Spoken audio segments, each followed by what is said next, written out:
Imagine standing in a place where the Earth's crust has just essentially buckled under unimaginable pressure. Right, just massive geological force. Yeah, exactly. You look in one direction and you see the Himalayas. You turn your head and there's the Karakoram Range. Turn again and you're staring down the Hindu Kush. It's wild to even picture. It really is. I mean, three of the most massive, jagged, imposing mountain ranges on the entire planet all crashing together in one single spot. And jutting out of that chaotic frozen collision are 5 of the world's 14 8,000ers. Right, mountains so high they literally scrape the stratosphere, including, of course, the infamous K2. Yeah, it is a landscape that defies human scale in every possible way. But, it's not just a beautiful backdrop for mountaineers. It is a geological extreme. For sure. And that extreme is, well, it's the fundamental engine that dictates absolutely everything about this region. Its past, its present, and its future. Welcome to our deep dive into Gilgit-Baltistan. Today, we have a pretty massive stack of source material in front of us. We're looking at historical records, geographical data, demographic studies, and some really dense geopolitical analyses. It's a lot to get through. It is, but our mission today is to give you, the listener, a shortcut to understanding one of the most stunning, diverse, and heavily contested regions on Earth. Exactly. Whether you're a history buff, a geography nerd, or you're just trying to wrap your head around global flashpoints, this deep dive is going to completely reframe how you look at the map of South Asia. Because that extreme geography you just described, it hasn't just shaped the weather or the skyline.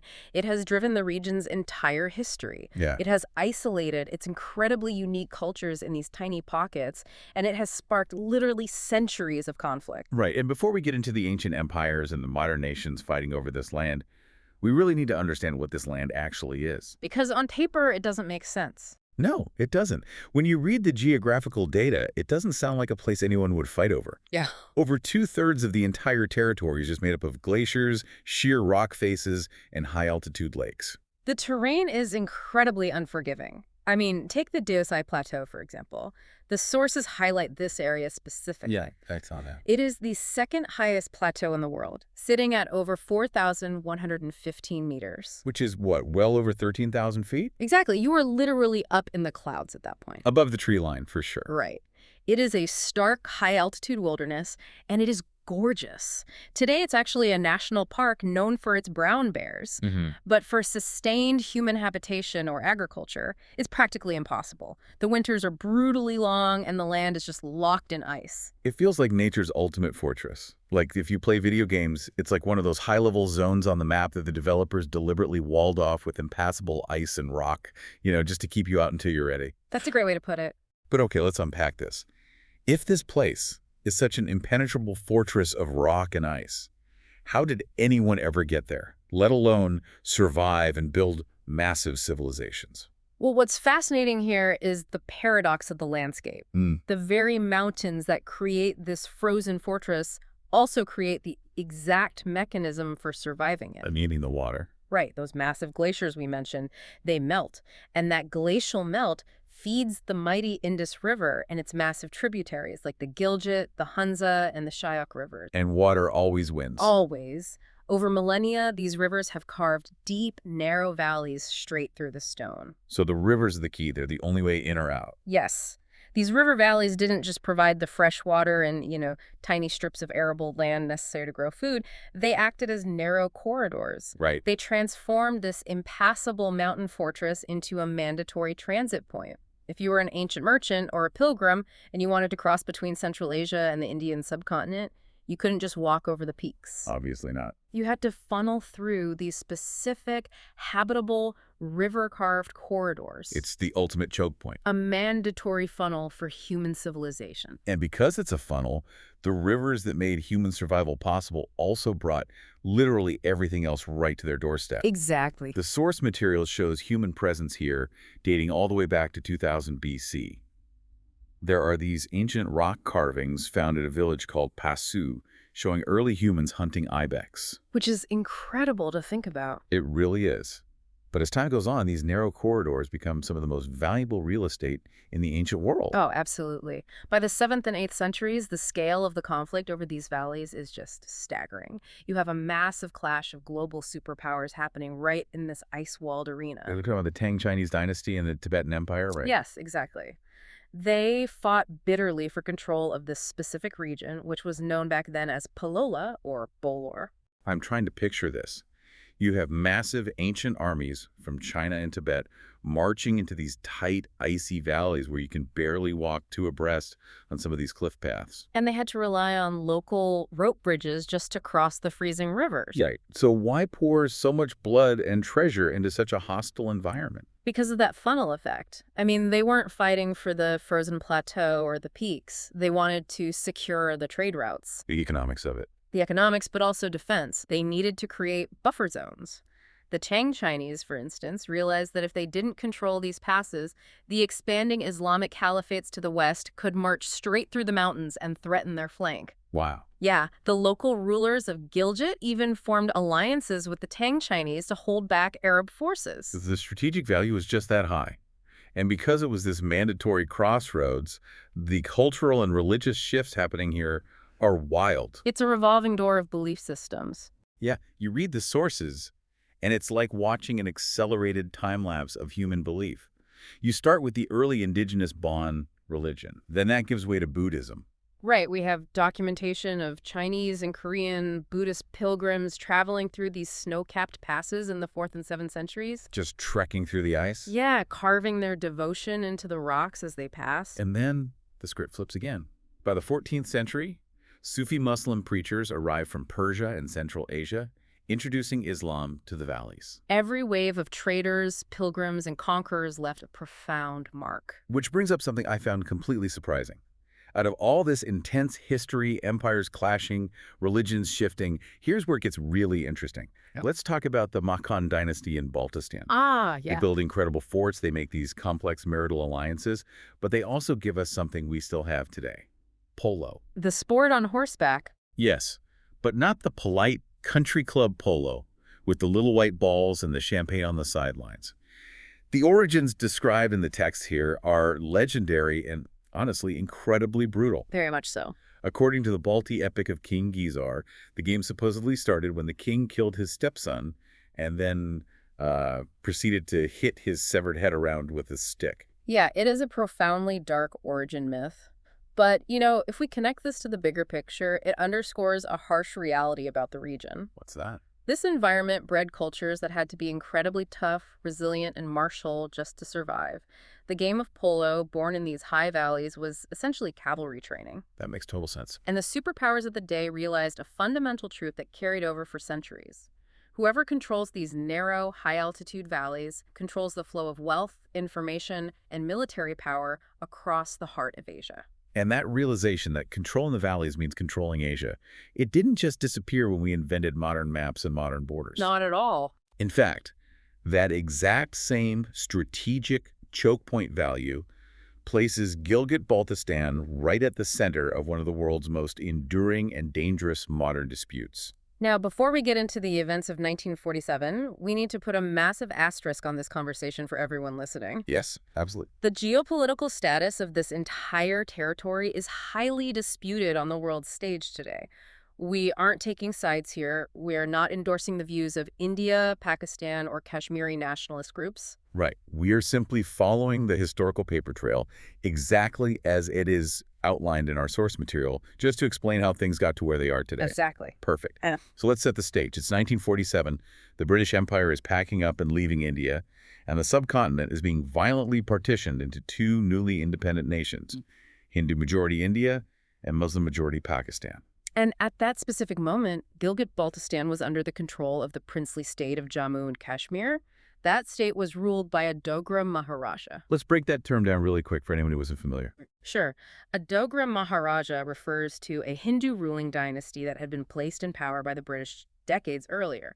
But they were governing a population in Jammu and Kashmir, and especially in Gilgit-Baltistan, that was overwhelmingly Muslim. So there is already immense friction there. The local population in Gilgit fundamentally dislike the Dogra rule. And as the Kashmir conflict explodes between India and Pakistan, this truly wild historical event happens. The 1947 Gilgit Rebellion. It's a crazy story. You read this and it reads like a Hollywood spy thriller. You have this guy, Major William Brown. He's a British commander, officially employed by the Maharaja to lead his troops, the Gilgit Scouts. But instead of defending the Maharaja's appointed governor when the crisis hits, Major Brown orchestrates a mutiny. Wait, hold on. I'm confused here. Major Brown is British. He is working for a Maharaja who eventually decides to join India. But Brown mutinies and hands the territory over to Pakistan. How does that make any sense from his perspective? Well, you have to look at the motives behind the mutiny, which was codenamed Data Kill, by the way. Major Brown claimed he was acting to prevent a mass slaughter. Oh, yeah. He knew the local troops and the local Muslim population were deeply opposed to the Maharaja joining India. He anticipated a violent local uprising if he tried to enforce the Maharaja's will. So he takes matters into his own hands. Right. By arresting the governor himself in a bloodless coup on November 1st, 1947, Brown essentially preempted a bloody civil war within his own ranks. So he takes control to keep a lid on things. And then the local leaders establish a provisional government, declaring themselves an independent republic. But that independence was fleeting. Yeah. The provisional government only lasted 16 days. Major Brown had already been in contact with authorities in Pakistan. Soon after the mutiny, a Pakistani political agent arrived to take over the administration, and the local mirs and rajas formally acceded to Pakistan. This 16-day window, this rapid sequence of mutiny and accession, it created a modern geopolitical knot that is still tight today. Because right now, living in Gilgit-Baltistan is incredibly complicated. It really is. It is administered by Pakistan. The people use Pakistani currency, they hold Pakistani passports, they are protected by the Pakistani military. But it is not constitutionally a full official province of Pakistan. They don't have the same constitutional rights or representation in the National Assembly as someone living in, say, Punjab or Sindh. And the reason for that constitutional limbo is directly tied to the broader Kashmir dispute at the United Nations. Can you break down the logic there? Like, why wouldn't Pakistan just make it a province if they already administer it? It's essentially a legal catch-22. Decades ago, the United Nations passed resolutions calling for a plebiscite. A direct vote. Right, a direct vote where the people of the entire disputed Jammu and Kashmir region would choose their future. Pakistan's traditional stance has been that if they were to officially absorb Gilgit-Baltistan and declare it a full constitutional province, they would essentially be drawing a permanent international border. By altering the disputed nature of the territory themselves, they risk legally jeopardizing their demand for the UN to hold that vote for the rest of Kashmir. So they keep Gilgit-Baltistan in a semi-autonomous gray area. Wow.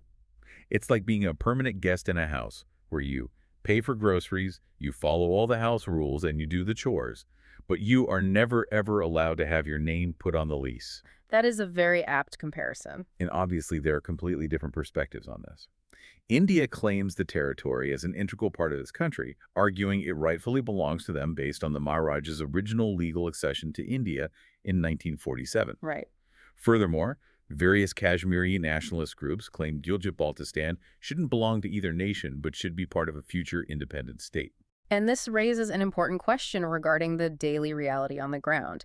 We are talking about 1.7 million people living there today. Yeah. They are residents of a region defined almost entirely by an unresolved international dispute that affects everything from large-scale infrastructure investments to foreign businesses wanting to operate there simply because the legal status of the land itself is contested. It's mind-boggling to think about living your entire life in that kind of administrative limbo. But while modern nation-states have been arguing over lines on maps in the UN, the extreme isolation of those mountain valleys we talked about at the beginning has been doing its own work. Yes. It has created what I like to think of as a cultural Galapagos Islands. I love that analogy. The evolutionary biology connection works perfectly here. Just as vast oceans separated islands, allowing finches and tortoises to evolve completely unique traits, the towering mountain ranges of Gilgit-Baltistan sequestered human populations. Right. When you have valleys separated by 20,000-foot peaks, cultures don't blend the way they do on a flat plain. And the demographics in the source material really show that. First of all, the population is booming. I saw they have the highest fertility rate in Pakistan, right? Yes, the data shows a fertility rate of 4.7 children per woman, which is driving significant population growth in a very limited habitable space. But the diversity packed into that growing population is what really blew my mind. Let's look at the languages. You don't just have one or two dialects. You have Shina, you have Balti, which has deep Tibetan roots, but actually uses Urdu loanwords now because of trade. It's a real mix. Yeah, and you have Waki. And then you have Burushaski. I want to camp out on Burushaski for a second because it is the ultimate proof of this Galapagos theory. Burushaski is a linguistic marvel. It is what linguists call a language isolate. Which means what exactly? That means it has absolutely no known genealogical relationship to any other language spoken on planet Earth. None. Imagine growing up in a valley like Hunza or Nagar, and the language you speak with your neighbors doesn't share a single root with the people just a few valleys over. It's wild. Linguists have scratched their heads over this for decades. It didn't come from Indo-European roots like English or Hindi. It's not Sino-Tibetan like Mandarin.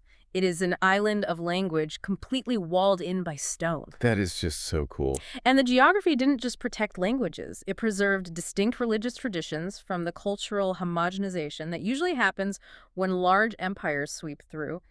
Gilgit-Baltistan is the only Shia plurality area in an otherwise strongly Sunni-dominant Pakistan. Right. But even within that Shia umbrella, the complexity is staggering. Because it's not just one unified group. You walk over a ridge, and suddenly the traditions change completely. Exactly. You have 12 Shia Muslims, which is the mainstream branch found in Iran, dominating in places like Skardu. Then you move to the Daimar district, and you have strong Sunni majorities. Just right next door. Yep. You move to the Geyser district, and it is primarily Ismaili Shia, followers of the Aga Khan. And if you go to the Ganchi district, you find the Nurbaq Shia sect, a very specific Sufi-influenced branch of Islam that is incredibly rare outside of this region. So you have valleys right next to each other, separated by a massive glacier or a ridge of rock, practicing entirely different traditions, and they have preserved them for centuries. But as we move into the 21st century, those protective mountain walls are finally being breached. The modern world finds a way. It does. Modern engineering is doing what ancient armies couldn't. It's forcing this ancient, sequestered region into the modern global economy. And the physical isolation was broken first, right? Yeah. The construction of the Karakoram Highway, or the KKH, in 1978 was a monumental feat of engineering. It involved blasting a 2-lane paved road right through the mountains, connecting Pakistan to China via the Khunjerab Pass. Which is sitting at an elevation of 4,693 meters. It is the highest paved international border crossing in the world. The KKH changed the region fundamentally. It allowed locals to travel to mainland Pakistan for higher education, and it allowed cheap goods from China to flood the local markets. Which changes everything. But today, the isolation is being broken in a completely different way, digitally. Right. So what does this all mean for the local economy today? Because I saw the revenue numbers for IT out of there in the sources, and my jaw dropped. Do you have those stats handy? I do. The latest figures from 2025 show that freelancers and IT firms based locally in Gilgit-Baltistan earned over $17.5 million in revenue. $17.5 million. People sitting in valleys that used to be a month's brutal walk from civilization are now coding, doing graphic design, and consulting for the global market over broadband connections. It is a remarkable leap, but, this modernization has a very sharp double edge. The region is attempting to capitalize on the modern world while remaining incredibly vulnerable to the very environment that surrounds it. The climate. The climate is rapidly changing. We saw this tragically in the devastating floods of 2022. Right, because of the glaciers. Exactly. The region holds over 56,000 square kilometers of glaciers. As global temperatures rise, these glaciers are melting at unpredictable rates. Shifting rainfall patterns and glacial late outburst floods displaced entire villages in districts like Geyser and Hunza in 2022. It's devastating. The water that created the habitable valleys is now threatening to wash them away. It's a terrifying paradox. How does a region process, jumping straight from isolated mountain kingdoms, playing polo to train cavalry, to becoming a hub for global IT freelancers and international mega highways, all while the ground beneath them is literally washing away?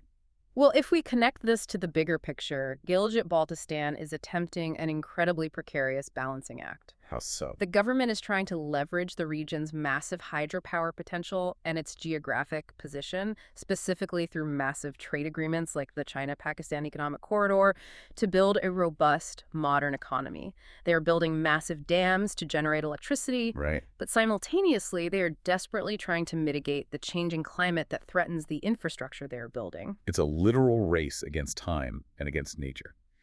So let's look back at the journey we've taken today. We started in an impassable fortress of rock and ice. We saw how glacial rivers turned that fortress into a bloody, bustling, ancient crossroads for monks and warriors. Yeah, quite the journey. We dug into the motives behind the 1947 mutiny that thrust the region into its current constitutional limbo, and we marveled at the cultural Galapagos of language isolates and religious diversity hidden in the valleys. And now, we see a modern tech and transit hub fighting to secure its future against climate change. But as they build that future with dams and highways, there is a haunting detail from the sources that we want to leave you with today. What's that?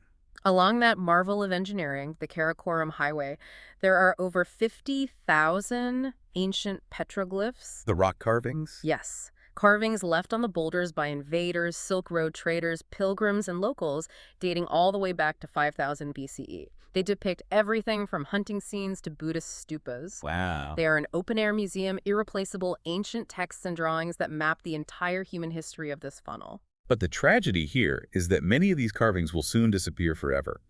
The construction of the massive new Basha Dam, which is designed to harness the river's power to generate electricity and bring the region further into the 21st century, will create a reservoir that will permanently flood and destroy these ancient sites. It really leaves us with a profound question to ponder. In a region that has survived thousands of years of empires, avalanches, and wars, what happens to our ancient human heritage when we have to literally drown the past to power the future? When the fortress of ice finally thaws, what do we lose in the flood? Thank you for joining us on this deep dive. Keep questioning the world around you, and we'll see you next time.